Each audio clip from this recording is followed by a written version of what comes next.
Video part 9. Okay guys, let's continue the process.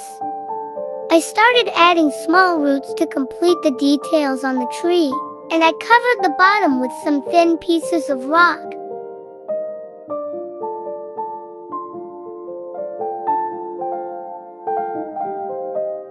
Always remember guys, to install smaller wood on the back. The further back the smaller the size of the wood.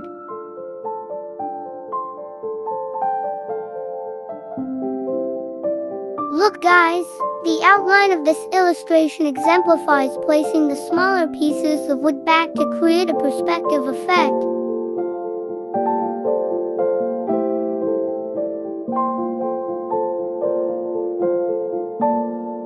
I will provide the small stones as details for making the river path. Okay guys, continue to video part 10.